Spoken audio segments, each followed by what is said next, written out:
Hi everyone, I'm Mona Marlowe. Welcome to my YouTube channel. On this video, it's all about one of the brightest stars of the 1940s, Veronica Lake, and I'm going to talk about her signature fragrance that she loved and wore throughout her life. I'm all about legendary perfumes and legends who wore them. If that's something you're into, feel free to subscribe, like, and share. Veronica Lake was known as a femme fatale of the movie screen in the 1940s. She had a very sultry, mysterious presence, and her looks and talent got her to Hollywood and fame at a very young age, under 21. And basically, she became a star very fast within a couple years. Her mother was a showbiz mother who pushed her daughter into show business to take advantage or to cash in, let's say, on her daughter's looks and talent. And she did just that. Veronica Lake was a Scorpio. She was a very sensitive, complex woman who was, you know, pushed into this career and also got married as well um, when her career skyrocketed and had a family at a very young age. Um, she was diagnosed as being schizophrenic when she was younger, but I'm sure she was just a sensitive person um, that was misunderstood.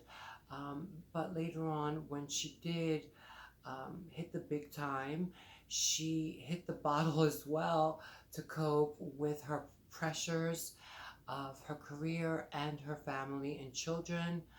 Um, but we can say that she was a very good actress, and she did have a beautiful hypnotic effect on the camera, and she unfortunately started to enjoy acting but didn't really enjoy playing a character that the studio crafted for her as being this femme fatale. um, she did leave Hollywood at the peak of not the peak, later on in her career, um, in the 50s, to live a more quiet, peaceful life in New York City, doing theater shows, and also working as a waitress part time when she needed the money and she couldn't find work. But she went from, hitting the big time fast, and then at the end living almost a very secluded life.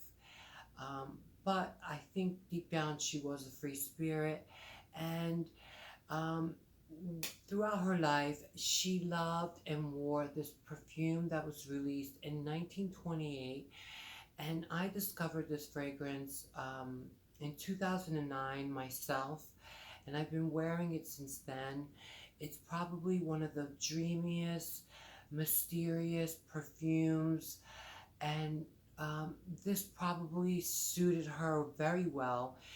And the fragrance I'm talking about is none other than Evening in Paris by the House of Bourgeoisie, which is a French perfume house. Also, they made cosmetics, powders, lipsticks as well.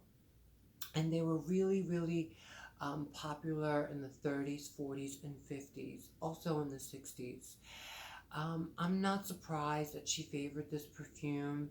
It really is a magical, just hypnotic is the best way to describe this fragrance.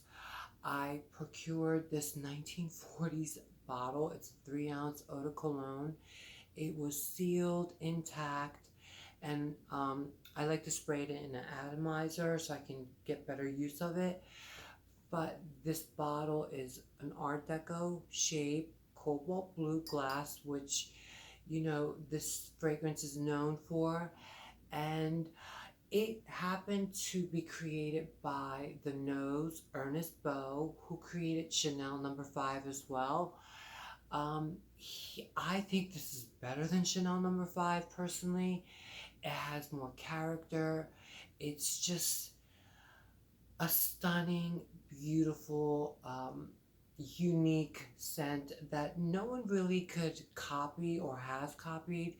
And even though it's a vintage fragrance, it's extremely modern to my nose, and unique as well by today's standards. Um, the top notes are very floral, but also there's peach at the top and violet.